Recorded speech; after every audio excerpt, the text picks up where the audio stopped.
The color of invisibility, I had decided, was a watered silk gray, the precise shade of the alcove where my stepmother had stationed me.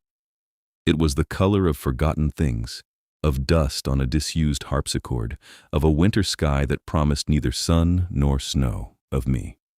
From my shadowed nook, the ballroom of Landon House was a kaleidoscope of jewel tones and brilliant laughter, a world to which I was adjacent, but never a part. I was a footnote in the grand, unfolding story of the London season, a story in which my stepsister Clara was the sun-drenched heroine. "Do try not to look so morose, Elara," my stepmother Beatrice had hissed as she arranged me beside a wilting potted fern. Her smile was a perfect polished cruelty. "It draws the eye, and we want all eyes on Clara tonight." Her gaze swept over my simple gray gown, a stark contrast to Clara's gown of shimmering rose gold, and her lips tightened in distaste. "You are a study in serviceable quiet. Let us keep it that way." I did not reply. Years of such remarks had taught me that silence was my only armor, a thin and brittle shield against the casual barbs that were her native tongue. My father, standing nearby, had offered a weak, apologetic glance before being swept away by Beatrice's social tide. He was a kind man, but his kindness was a gentle stream easily diverted by the dam of my stepmother's will. He desired a quiet life, and I, it seemed, was a discordant note in his domestic harmony. So I retreated into the gray, becoming one with the shadows, a ghost at the feast. Clara, bless her heart, was not intentionally cruel. She was simply gilded by nature and circumstance, her beauty so radiant it cast deep shadows where lesser things, like me, were forced to reside. She floated through the ballroom on a cloud of admiration, her laughter like the ringing of tiny silver bells. She was everything I was not, bright, effortless, and seen. She saw my predicament, I think, but only in the way one notices a piece of furniture is slightly askew. A flicker of pity, a brief frown, and then the waltz would begin again, and she would be spun away. My only true life, my real existence, was not in these suffocating rooms. It was in the quiet of my small bedchamber, under the soft glow of a single candle. It was in the ink that stained my fingers and the cheap paper that held my soul. For the past year, I had been engaged in a secret correspondence. Through a charitable initiative for soldiers wounded in the recent Continental War, I had been assigned a name, Captain A. Wells. I knew nothing of him, save that he was grievously injured and recovering in a remote military hospital. I was instructed to write letters of cheer and distraction. At first, my letters were stilted, full of platitudes about the weather and trite hopes for his speedy recovery. But he wrote back. His letters, penned in a surprisingly steady hand for a wounded man, were devoid of self-pity. They were intelligent, questioning, and possessed a dry, understated wit. He asked me not about London society, but about the books I read, the ideas that occupied my mind. He confessed a loneliness that resonated with my own. And so I opened my heart onto the page. I wrote to him of my secret passion for architecture, of the way old stones held the memories of lives lived, of the mathematical beauty in a perfectly turned arch. I wrote of philosophy, of the nature of solitude, of the feeling of being a spectator to one's own life. I never spoke of my family, of the daily humiliations. My letters were my sanctuary, a place where I could be my truest self without the suffocating weight of my stepmother's judgment. To Captain Wells, I was not plain quiet Elara. I was a mind, a voice. I was seen. Then, 2 months ago, the letters had stopped. A final brief note from a hospital matron informed me that Captain Wells had been discharged, his recovery deemed sufficient. There was no forwarding address, no final farewell. The silence he left behind was a cavernous ache in my chest. The one person who had ever truly seen me had vanished, and I was once again relegated to the gray world of invisibility. The humiliation of this ball felt sharper tonight, a fresh wound laid over the deeper one of his absence. I was a book he had read and then closed, left to gather dust on a forgotten shelf. That was the thought I was turning over in my mind, a smooth, painful stone, when the music suddenly faltered. A hush fell over the chattering ballroom. It was not a gradual quieting, but a sudden, sharp intake of collective breath. Heads turned toward the grand archway of the entrance, and a wave of whispers rippled through the crowd, urgent and electric. "It is him," someone breathed nearby. "The Duke of Blackwood." I had heard the name, of course. Everyone had. The Duke was a figure of myth and speculation, immensely wealthy, impossibly powerful, and recently returned from the war where he had inherited the title after his elder brother's tragic death. He was a recluse, they said, scarred by his experiences on the battlefield, a man of severe countenance and few words. He had attended no social functions since his return, until now. He stood in the doorway, a figure carved from granite and shadow. He was tall, dressed in immaculate, unadorned black that seemed to absorb the light around him. The whispers were right about his severity. His face was all sharp angles and stark planes, his expression unreadable, his gaze sweeping over the room with a cool, dispassionate assessment. He was not handsome in the conventional, charming way of the young lords who courted my sister. His was a face that spoke of authority and a deep, unassailable stillness. It was the face of a man who had seen too much and expected too little. Our host, Lord Landon, hurried forward, bowing low. My stepmother, Beatrice, straightened her spine, her eyes gleaming with a sudden predatory light. Here was the season's ultimate prize, delivered to her doorstep. I saw her hand flutter to Clara's arm, positioning her just so, ensuring she was in the Duke's direct line of sight. Clara, for her part, looked momentarily flustered, a becoming blush staining her perfect cheeks. The Duke inclined his head, a minimalist gesture of acknowledgement to his host, but his eyes continued their slow, deliberate scan of the room. They passed over the glittering chandeliers, the bowing dignitaries, the hopeful debutantes. They passed over my radiant stepsister, Clara, without so much as a flicker of interest. And then they stopped. They stopped on me. I felt the weight of his gaze like a physical touch, a sudden pressure in the stillness of my forgotten corner. It was impossible. He was looking past me, surely, at the wilting fern, or perhaps a flaw in the wallpaper. I shrank further into the gray silk of the alcove, my heart beginning a frantic, panicked tattoo against my ribs. But his eyes did not move. They were dark, intelligent, and unnervingly focused. For a long, silent moment that stretched into an eternity, the most powerful man in the room simply stood and looked at me, the invisible girl in the corner. Then, to the astonishment of every person present, he began to move. He did not move toward our host, or toward the dance floor, or toward the glittering constellation of the season's beauties centered around my sister. He moved, with a quiet, deliberate purpose, directly toward my alcove. The whispers died into a shocked, absolute silence. The sea of silk and diamonds parted before him, as if by royal decree. My stepmother's face was a mask of disbelief, her perfect smile frozen in place. He walked across the vast expanse of polished floor, his gaze never leaving mine. Each step he took was a drumbeat marking the end of my quiet gray world. He stopped just before me, so close I could see the faint silvery scar that cut through one dark eyebrow, a detail no one had ever mentioned in the society papers.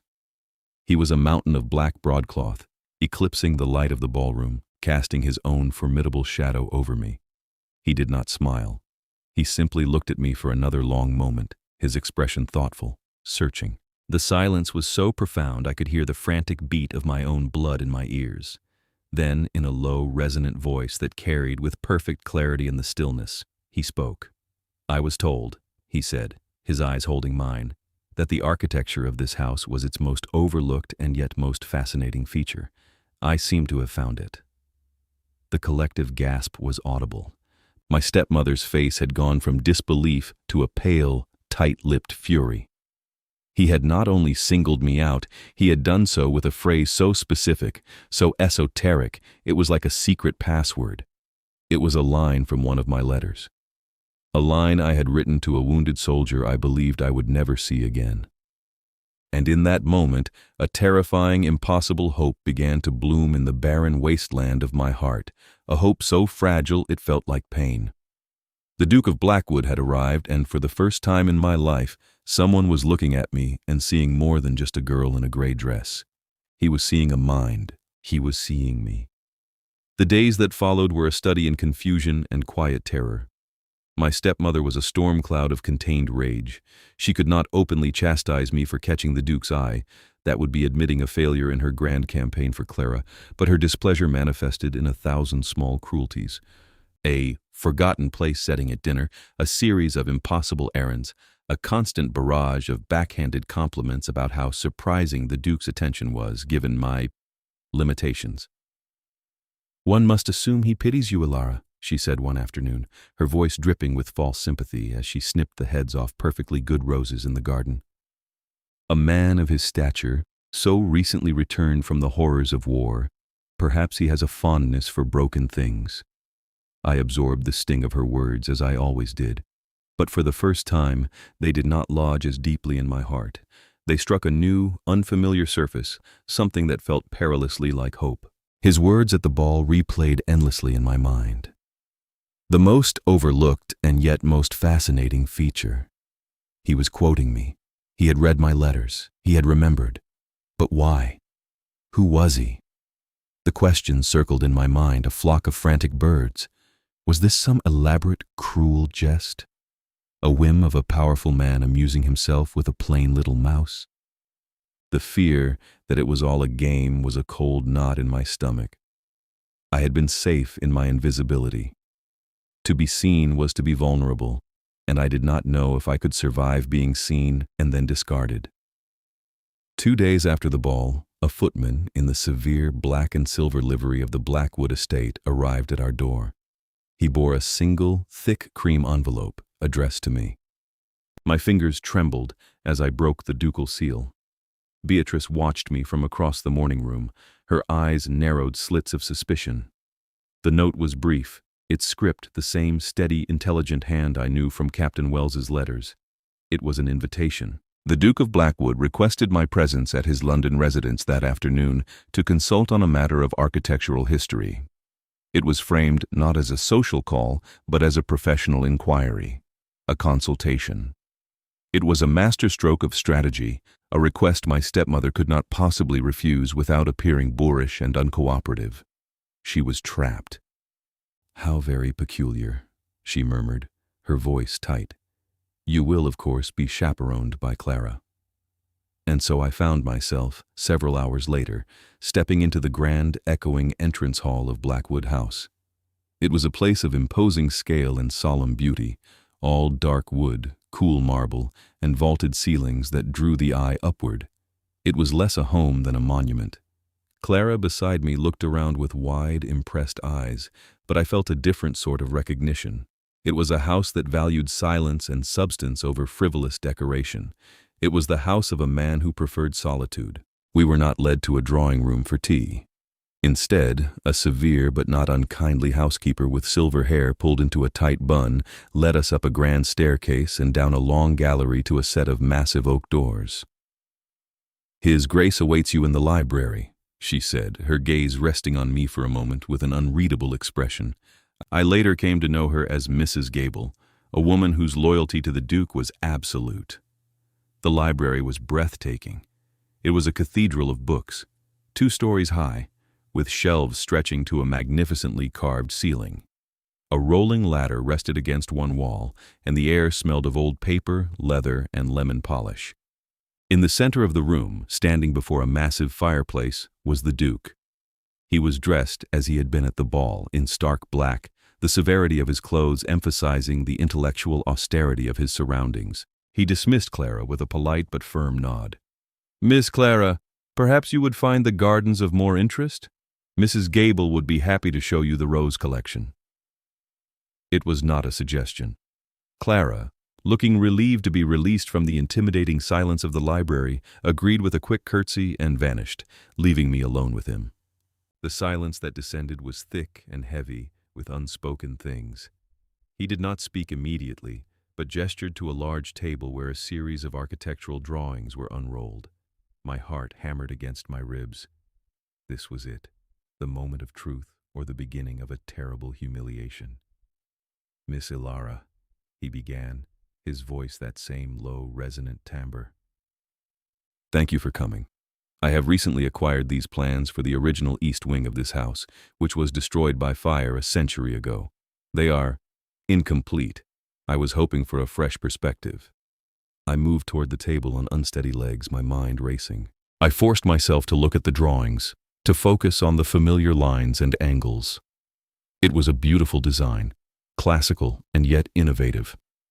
I found my voice, though it emerged as little more than a whisper. The fenestration is remarkable. It is designed to capture the morning light at the equinox. A solar calendar built into the very bones of the house.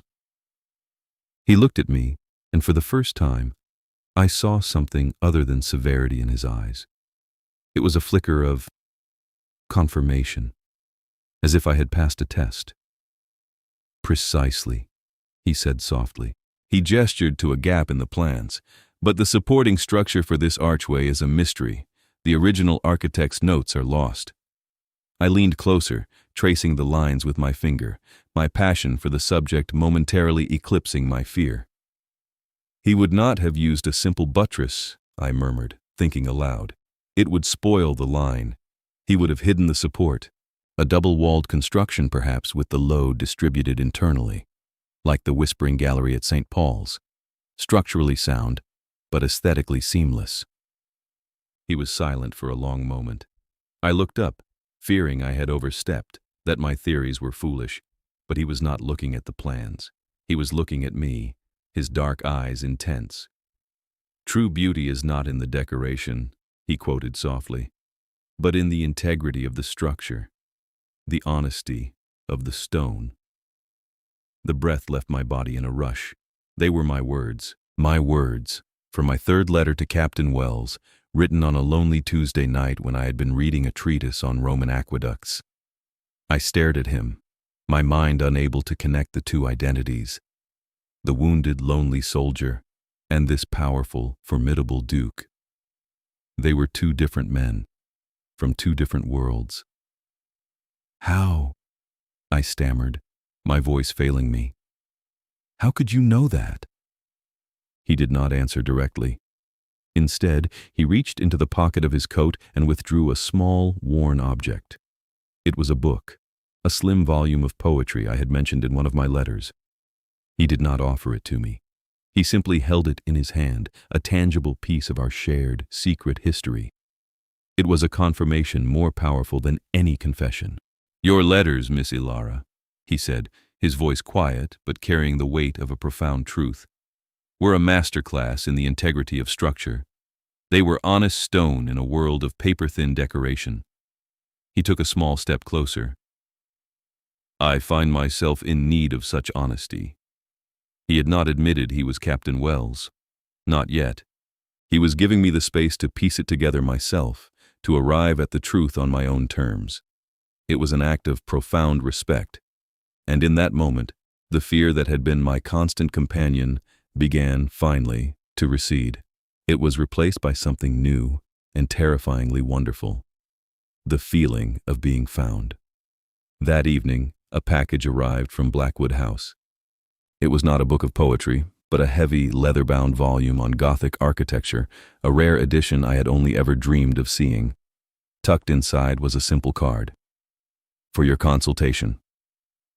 There was no other message. None was needed. It was an act of quiet, practical kindness, an acknowledgement of my mind, not my station.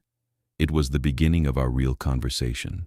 Our meetings in his library became a regular occurrence, always under the guise of architectural consultation. It was a plausible, respectable fiction that allowed us to circumvent the rigid rules of society and, more importantly, the watchful eye of my stepmother.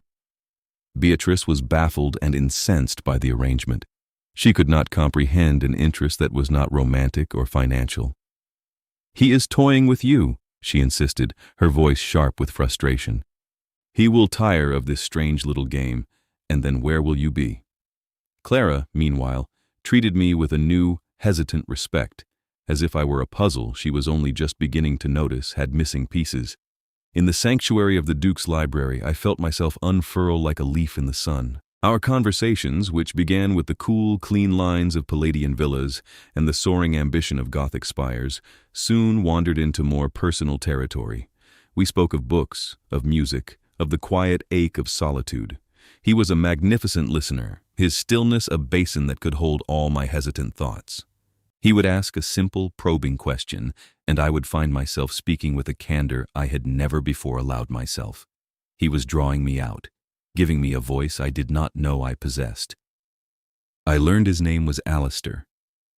I learned that the scar on his eyebrow was from a piece of shrapnel, and that the slight limp he sometimes affected when he was tired was a remnant of the injury that had sent him to the military hospital.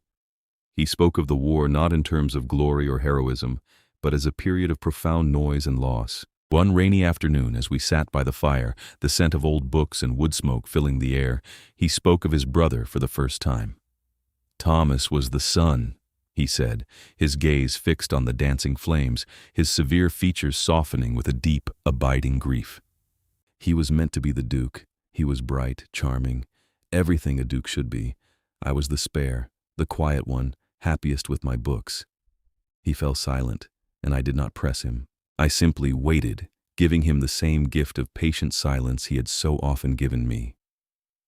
When he died at my side, Alistair continued, his voice growing rough, the world went gray, colorless, mute. I returned to England a ghost in my brother's life, inheriting a title I never wanted, surrounded by people who only saw the dukedom, not the man. His words resonated with my own experience of a gray, muted world. And then, he said, turning his head to look at me, his dark eyes holding a startling vulnerability, a letter arrived from a stranger. It spoke not of my title or my grief, but of the structural integrity of Roman aqueducts. It was the first true thing I had heard in a year, the first piece of color. He was Captain A. Wells. He was Alistair. The two halves of the man I had come to know, the lonely soldier, the formidable Duke, finally clicked into place. My heart ached for the pain he had endured, a pain that mirrored my own feelings of being unseen and misplaced. In that moment, the vast social chasm between us, between a Duke and a plain overlooked woman, seemed to vanish, replaced by a bridge of shared understanding. We were two solitary souls who had found each other through the written word. As the weeks passed, the nature of our interactions began to subtly shift. The formal distance between us lessened. He would sometimes forget to call me Miss Elara, the name Elara falling from his lips with a natural, unstudied grace. Our hands would brush as we reached for the same book, and the touch, once accidental, began to linger for a heartbeat too long. I felt the warmth of his skin against mine, a spark that sent a shiver through my entire body. One evening, as I was preparing to leave, a sudden downpour began, trapping me at Blackwood House.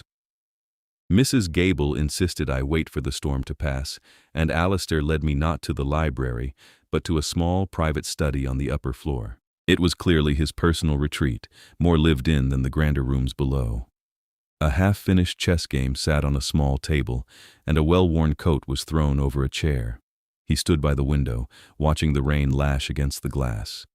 The fading light cast his profile in silhouette. "I never knew how to navigate their world," he said quietly, as if continuing a conversation we had been having for years. The world of pleasantries and veiled intentions. Thomas was the expert.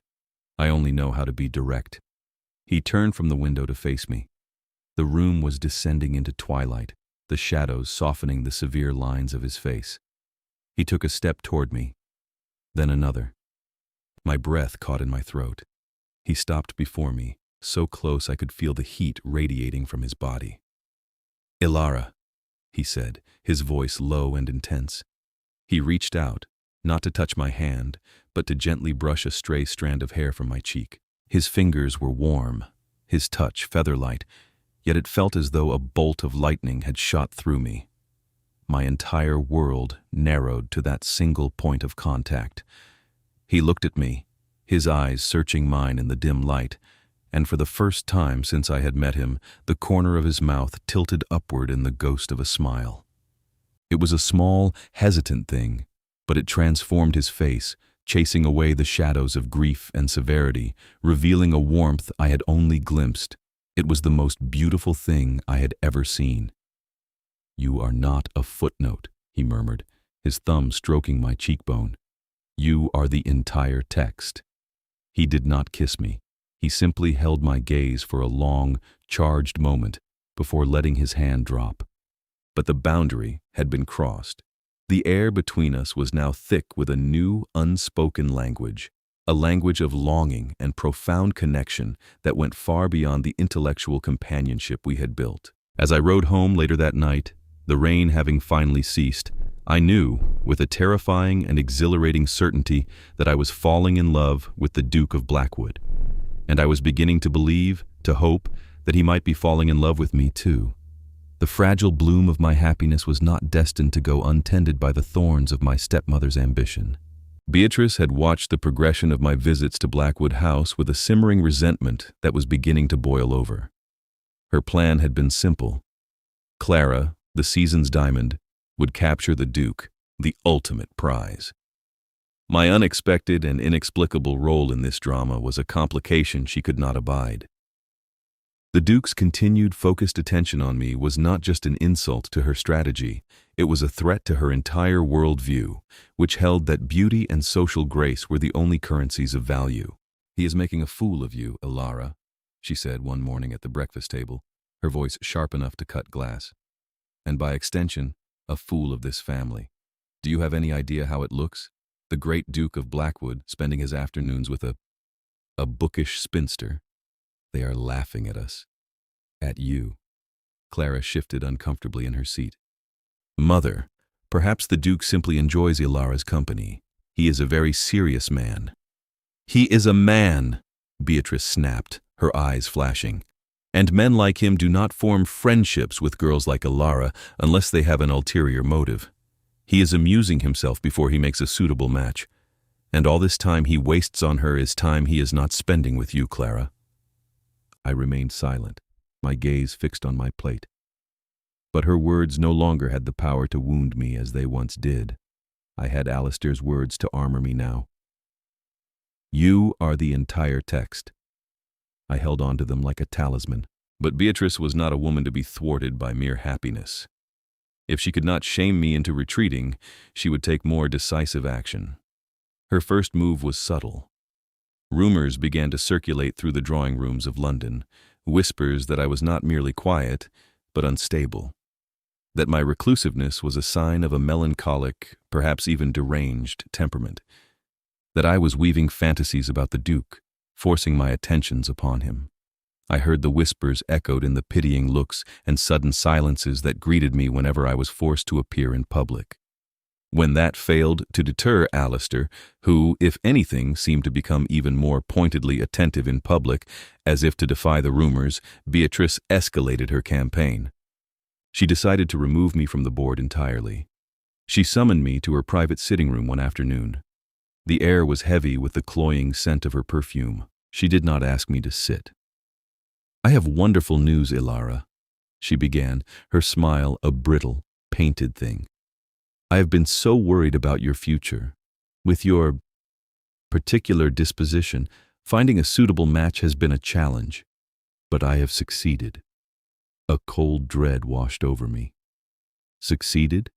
I echoed, my voice barely audible. "I have arranged a marriage for you," she announced, her eyes gleaming with triumph. "To Mr. Abernathy." Mr. Abernathy, a man 3 times my age, with a moist handshake, a leering gaze, and a reputation for being as cruel to his staff as he was sycophantic to his superiors. He was a wealthy merchant with social aspirations, a man who would be all too happy to have a wife connected, however tangentially, to a family visited by a duke. He would be an owner, not a husband. The thought of being bound to him was a vision of a life sentence in a cold, dark prison. "No," I whispered, the word catching in my throat. It was the first time I had ever directly defied her.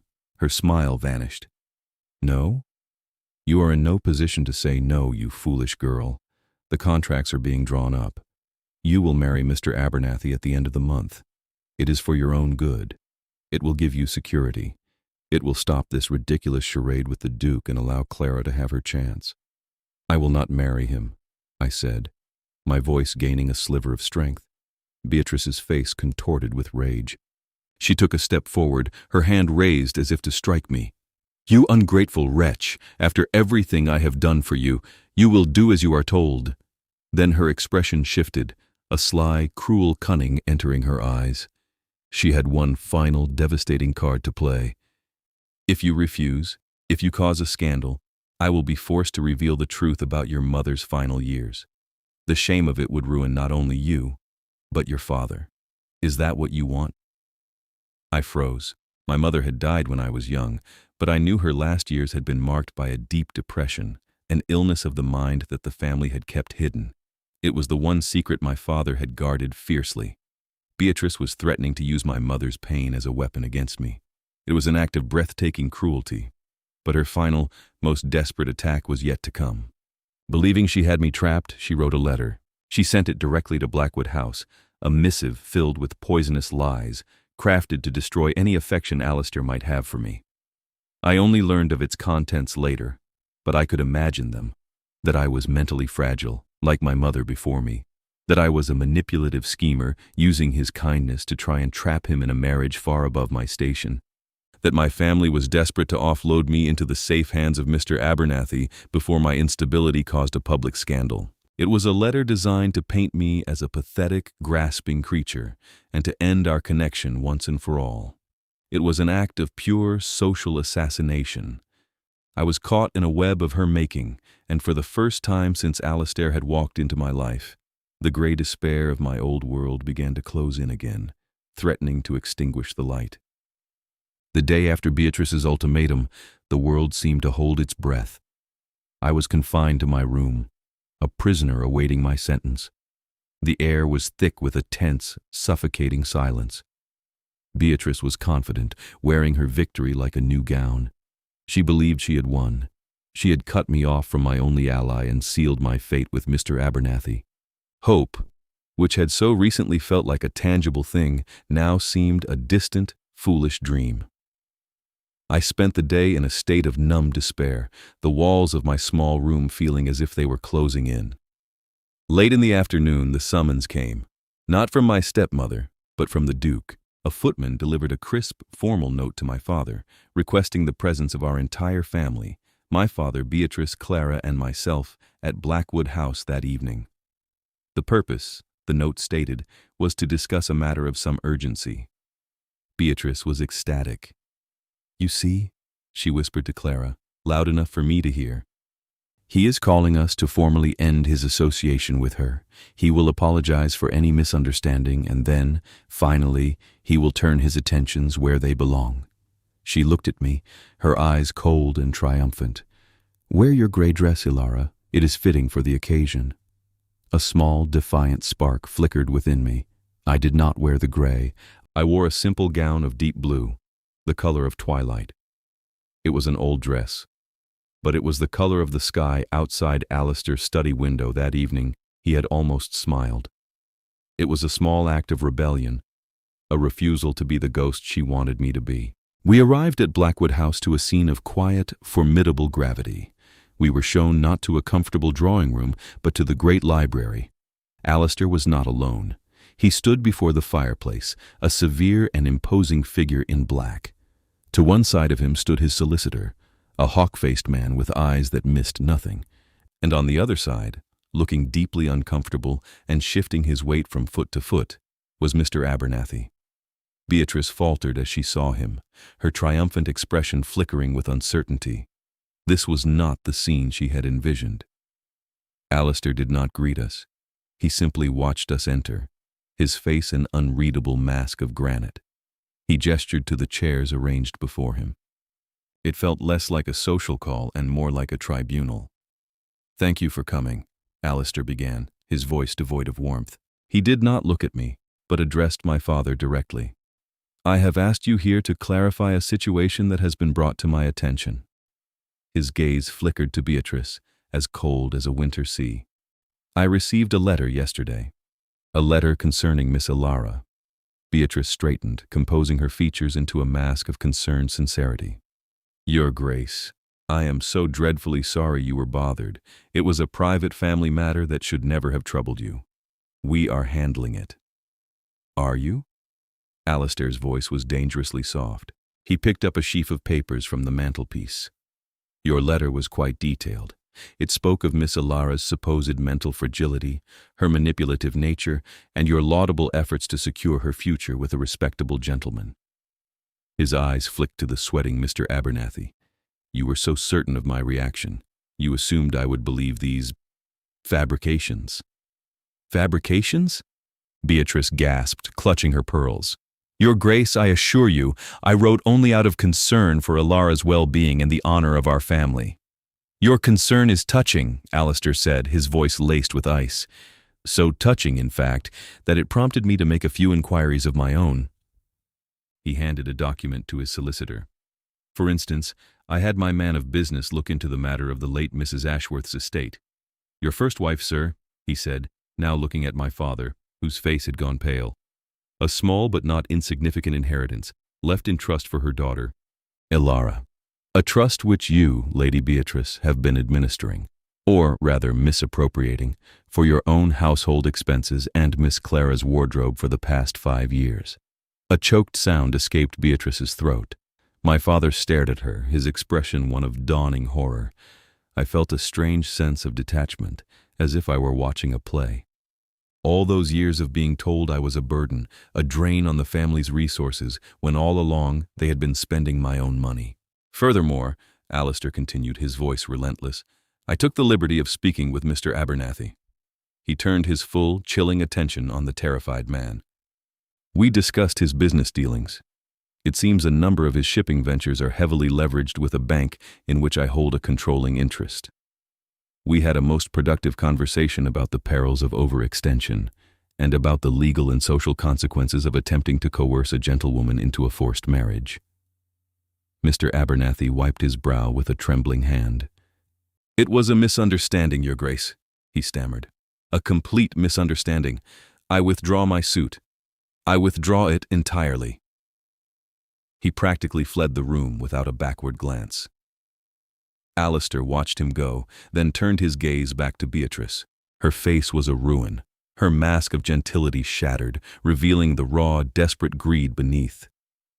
You lied, he stated, the words falling like chips of ice.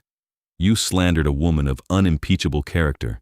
You stole from her, and you attempted to sell her like chattel, all to secure a title for your daughter, a title that neither you nor she deserve.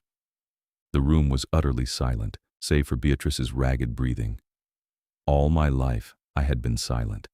I had absorbed the insults, the neglect, the cruelty, and I had buried it deep inside me. But now, seeing her exposed and defeated, seeing Alistair stand as my champion, something broke free inside me. A voice. My voice. I stood up, my hands clenched at my sides. All eyes turned to me. You told him I was fragile, I said, my voice shaking but clear. I looked directly at Beatrice. You told him I was unstable, like my mother. My mother was not fragile. She was a brilliant, kind woman who suffered from an illness you used as a weapon. And I am not fragile either. I am a survivor. I survived your endless whispers that I was plain, that I was worthless, that I was a burden. I survived being invisible in my own home. You did not break me. You will never break me. I turned to my father. And you, I said, a deep well of sadness in my voice. You let her. For the sake of a quiet life, you let your daughter wither in the shadows. I hope your quiet was worth it. My father flinched as if struck, his face crumbling with a shame so profound he could not meet my eyes. Clara, who had been watching the scene with wide, horrified eyes, stepped forward and took my hand. She is right, father, Clara whispered, tears streaming down her face. I saw it all, and I said nothing. I am so sorry, Elara. Beatrice let out a strangled cry of fury and despair. Her reign was over. Her schemes had turned to ash. Alistair had not raised his voice, had not moved from his spot before the fire. He had simply used the truth, a weapon far more powerful and precise than any of her lies. He had given me the ground on which to stand, and for the first time in my life, I had found my voice and fought my own battle.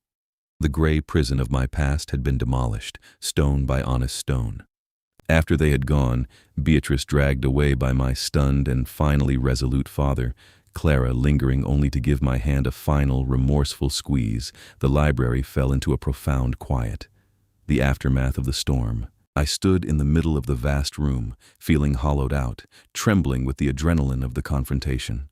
I had spoken the truth, but it had taken every ounce of my newfound strength. Alistair moved from the fireplace and came to stand before me. The severity had left his face, replaced by a look of deep, quiet concern. He did not speak, but simply held out his hand. I placed my trembling fingers in his, and his grip was warm and steady, an anchor in the swirling sea of my emotions.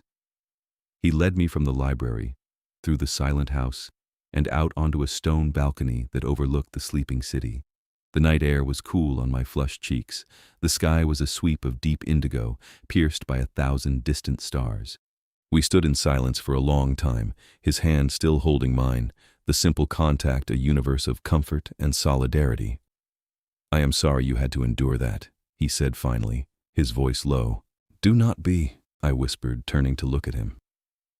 "You gave me the truth, and you gave me the courage to speak my own." I looked up at his face, illuminated by the soft glow of the gaslights from the street below. All those years, I thought the flaw was in me, that I was not bright enough, or beautiful enough, or worthy enough. I built a fortress of silence around myself to keep from being hurt. "It was not a fortress," he said gently. "It was a prison, and it was of their making, not yours." He raised my hand and brushed his lips against my knuckles, a gesture of such tender respect it made my heart ache. "When I was in that hospital, a broken man in a world that no longer made sense, your letters were my lifeline. You wrote of beauty and structure, of honesty in stone. You built a world of sense and integrity for me on paper. I fell in love with your mind, Elara. I fell in love with the architect of those letters long before I ever saw your face." My breath hitched. He had said it, the words I had been too terrified to even hope for. He turned to face me fully, taking both my hands in his. "I am not a rescuer," he said, his dark eyes intense and sincere. "I do not want to save you. I want to stand beside you. I want a partner whose mind is as true and as brilliant as her heart. I want to spend the rest of my days in conversation with you, whether we speak of Gothic spires or the silence of the stars. I am asking you not to be my Duchess, Elara. I am asking you to be my wife." Tears I had not shed during the entire confrontation now welled in my eyes and spilled down my cheeks. They were not tears of sorrow or anger, but of a profound, overwhelming catharsis. The end of a very long winter. "Yes," I breathed, the word a prayer of acceptance and joy. "Alistair, yes." He smiled then, a true, radiant smile that reached his eyes and lit them from within. It was the sun breaking through the clouds.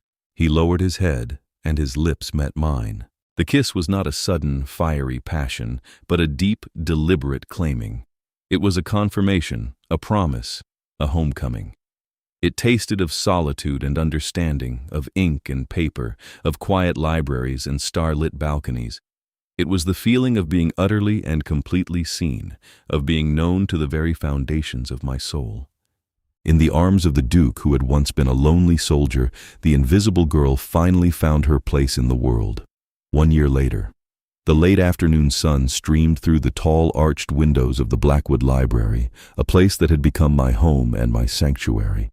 It cast long, golden rectangles across the Persian rug and illuminated the dust motes dancing in the air like tiny, joyful sprites. The air smelled, as it always did, of leather and paper and Alistair's cologne, a scent that was now inextricably linked in my mind with peace. I was seated at the large oak table, a set of architectural plans spread out before me. They were not for a lost wing of the house, but for a new project entirely, a public lending library and school for the children of the estate, to be built in the nearby village. It was my design, from the load-bearing walls to the soaring reading room ceiling, inspired by the solar calendar at St. Paul's. Alistair called it my first commission. I heard his footsteps, the familiar steady tread with its faint, almost imperceptible limp. He came to stand behind my chair, his hands resting on my shoulders. I leaned my head back against him, closing my eyes for a moment in simple contentment. He bent his head, his lips brushing my temple. "How fares the work, my dear architect?" he murmured into my hair. "The structure is sound," I replied, a smile in my voice as I tapped the plans. "The foundation is strong." He chuckled, a low, warm sound that never failed to send a pleasant shiver through me. His hands tightened gently on my shoulders. We remained that way for a moment, in a comfortable, shared silence that was more eloquent than any words. This was our life now, a quiet tapestry woven from shared passions, mutual respect, and a deep, abiding love. My father, humbled and remorseful, had made amends. The trust my mother left me was restored, and with Alistair's help, I used it to establish my architectural project. My father now visited us often, and the conversations between him and Alistair were slowly rebuilding the bridge of his own making. Clara had married a kind, if not titled, country gentleman, and in her letters she wrote of a happiness she had never known in the glittering ballrooms of London. She had found a quiet contentment away from our stepmother's ambitions. Beatrice, disgraced and abandoned by the society she so desperately courted, had retired to a small cottage in Bath, a lonely queen in a kingdom of one. I felt no triumph in her defeat, only a distant, quiet pity. Alistair's hand moved from my shoulder to the table, his finger tracing the lines of the roof I had designed. "It is beautiful, Elara," he said softly. "Honest. True."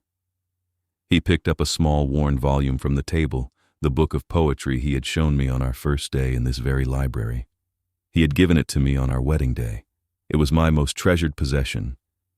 He opened it to a page he had marked. It was not a poem, but a blank flyleaf.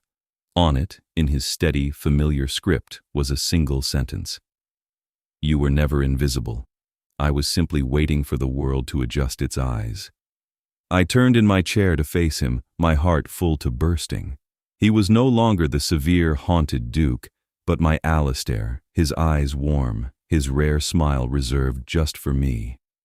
The gray had vanished from my world, replaced by the vibrant color of a life lived and shared. I was not the overlooked girl in the corner anymore. I was a wife, an architect, a partner. I was the Duchess of Blackwood, yes, but more importantly, I was Elara, seen, valued, loved. And I knew, with a certainty as solid as the honest stone of the library walls surrounding us, that I was finally, truly, home.